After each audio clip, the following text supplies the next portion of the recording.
Hello, and welcome to the Curious Artist Podcast. This is a show for artists and art lovers where I interview a diverse group of artists in order to get at the deep questions of the art world.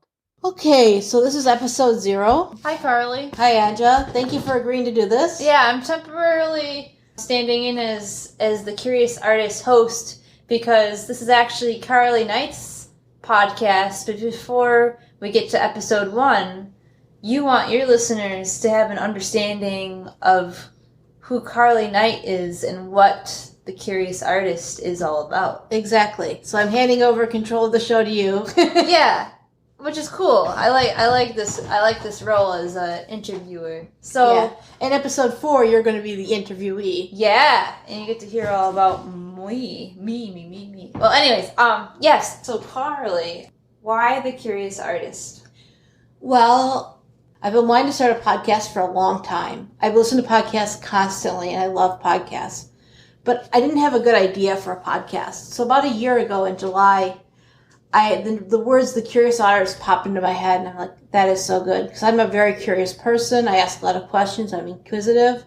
Growing up, my mom used to say I had an insatiable curiosity from the Kipling book, the Kipling poem with the elephant. That's how he got his trunk, because he had insatiable curiosity. So I was always asking why as a child. So when I got the idea for the Curious Artist, I thought that's great, that it has to exist somewhere. So I Googled it, and the domain name was available, so I got it. And I have been sitting on this idea for about a year now. And I realized recently that the time is never going to be the right time to do it, so I just got to do it.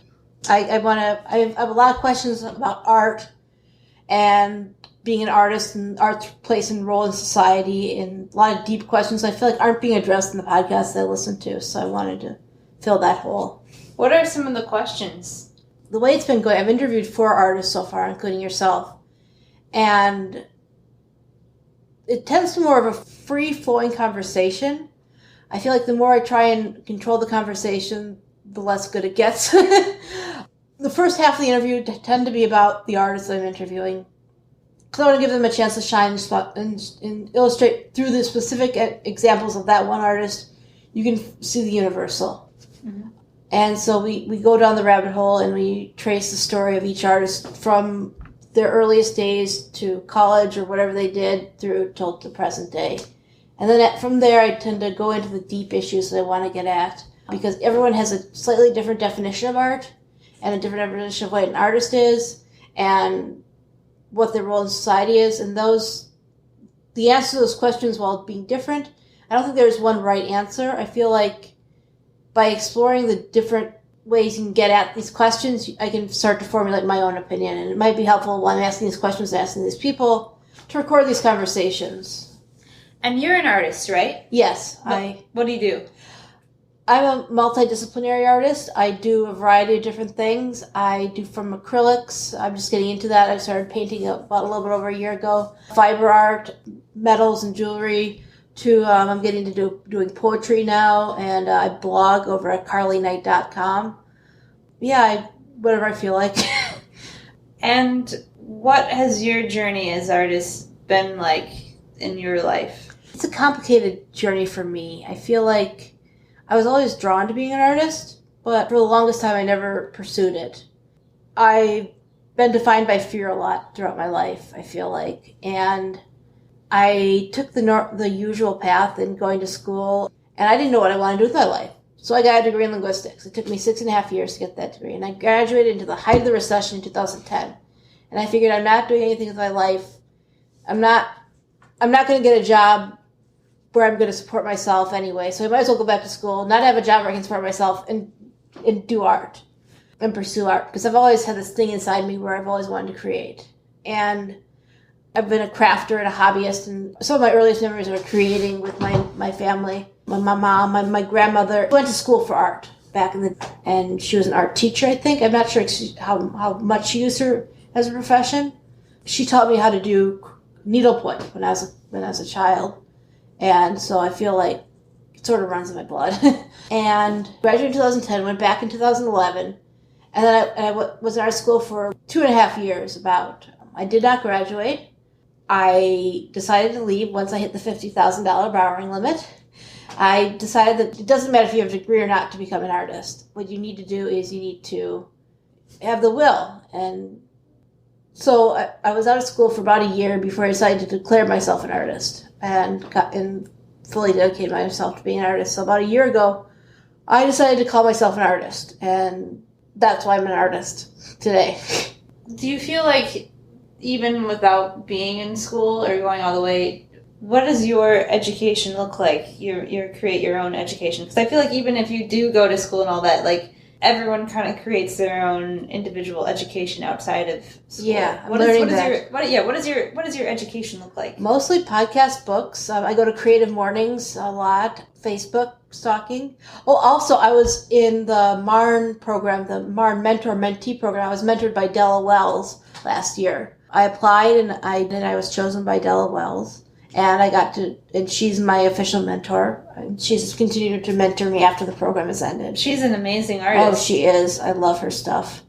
And are you going to interview her in this? Yeah, I'm looking forward to that interview. She has a lot of wisdom that I've learned, and we've continued our relationship, which I'm very grateful to her for that, because she didn't have to, because the program ended. Yeah. Yeah. What sort of things have you learned from Della? It's hard to say one thing exactly. To think bigger, I think, is one thing. Like, I was thinking very small in the beginning, and she encouraged me to think bigger with my work. To have confidence, too. And at the same time, don't take myself too seriously. Mm-hmm. I think those are important things that I've learned from Della. What's your dream project? Okay, so I've had this idea that I've never really articulated to anybody or anything. I'm going to articulate now. But I had this idea when I was in Portland a couple years ago. I was reading this book, I forget the name of the book, but I was thinking about the nature of reality and how is something real if no one's observing it, and like how people are different in when they're being observed and when they're not being observed. So I had this idea for an installation piece, which I'm probably never going to do, but people will be waiting in line to get into a gallery, and there would be pictures while they're waiting, but in the pictures there are cameras. So when they get into the gallery, they can see that while they were waiting, they were actually being filmed. And so they can see their reaction. And then I would film their reaction to their reaction to how to them being filmed. So that I would get them, they would leave, they would have to sign an NDA telling people that they had, not to reveal a secret while this was going on. So it was very complicated and like how it's hard to explain exactly it, but because I don't have any of those skills or any of the things, but I think it'd be really cool if that existed in the world. Yeah, I hope you do that one day. Yeah, I don't know how or when. Well, collaboration. Yeah, I guess. Yeah. I guess if I can't really release this explanation of it, if I do decide to do it, because then people would know what I was doing. I guess, I don't know. You have to be in suspecting public to see it.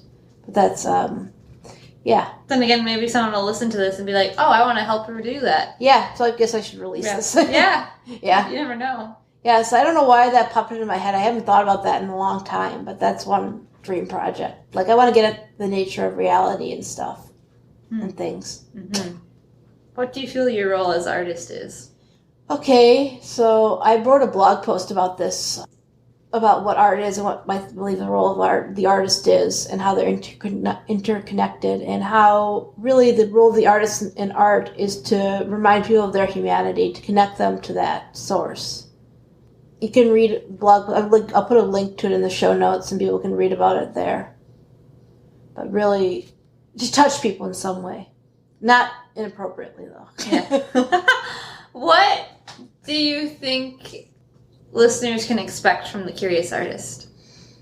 I think that listeners can expect to gain a deeper understanding of art and artists. I hope that the people that are listening are people that are either artists or art lovers, people that collect art, that love art. And I hope that I'm able to provide them with an inside view of what artists think about art. And how do you select the artists that you're selecting for this podcast? Well, it's a variety of different ways of selecting artists I'm curious about, I'm starting out with artists I know personally, and I'd like to start expanding out from there into more wider known artists. Because anyone that I just have a little bit curious about, I want to interview. Mm-hmm. And I don't want to just I want it to be from a diverse perspective and from multiple of different perspectives, different genres of art, different types of art, not just visual art, maybe music, performance art, photography, anything that like you can call art. I want to get different people from those perspectives, because I think that from a variety of different perspectives, you can get at the truth better from a variety of different angles. You can get better at that thing that I'm trying to get that's not really explainable. Mm-hmm. Yeah. Yeah, I like that. And what podcasts are you listening to? Oh my God, so many. I love The Unmistakable Creative by Srinivas Rao.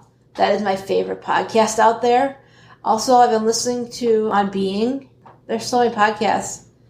I can't even begin to name them all. Mm-hmm. I listen to podcasts constantly. Oh, The Good Life Project. That's a really good one with Jonathan Fields. I'm not sure if you've heard of that. No. Yeah, listen to it. It's great. He's going to be coming to WDS this year. I'm going to WDS this year. What's WDS? World Domination Summit. What is that? It's amazing. It's Chris Gillibo puts it on. It's once a year. It's in Portland, Oregon. And it asks the question, how do you live an unconventional life in a conventional world? I think that's the question it asks. Mm-hmm. And it's a remarkable life in a conventional world. And it's all different really creative, amazing people come together in Portland for this 1 week. And it's hard to describe. It's just, you have to be there, that sort of thing. It's just amazing. Is it kind of like the Burning Man of Portland? Not really. It's not Burning Man. It's very inspirational. It's a little bit like TEDx, but because there are stage events, there are also meetups and other stuff as well. It's hard to describe. How many years have you been doing this? This is my second year. Okay. I'm really looking forward to it. What other things do you do to nurture yourself as a curious artist? Well, I try and read a lot. What are you reading? Right now I'm reading Ego is the Enemy by Ryan Holiday. I've read a book of his before, The Obstacle is the Way in Stoic Philosophy, and this book is very challenging to me personally because as an artist, you tend to want to put your ego front and center. Mm-hmm. But you got to realize that your ego is the thing that's getting in the way from everything. Mm. If you want to do the work has to be the most important thing. And for me, that's really hard because so much of my ego is wrapped up in a lot of things that I got to remember that I'm not that important in the grand scheme of things and that the work is what needs to be done. Yep. That's a hard thing indeed. Yeah. I don't know if I completely agree with everything he says, but in order to understand what his message is, I'm challenging myself. Is he an artist? No, he's not an artist. He's an author. Well, yeah, okay. He's also a marketer too, but he's very into Stoic philosophy. Hmm. I tend not to read books about art too much. So, Carly, what else should we know about you before beginning to listen to The Curious Artist? I think the best thing to know about me is that I'm a work in progress. This show it's my continual search for answers to questions that can never be found. So I hope to take you along with me on the journey, and we'll see where I go from here. How can people contact you if they want to reach out to you? Well, I'll have my contact info on thecuriousartist.com. They can also visit my website, thecarlyknight.com.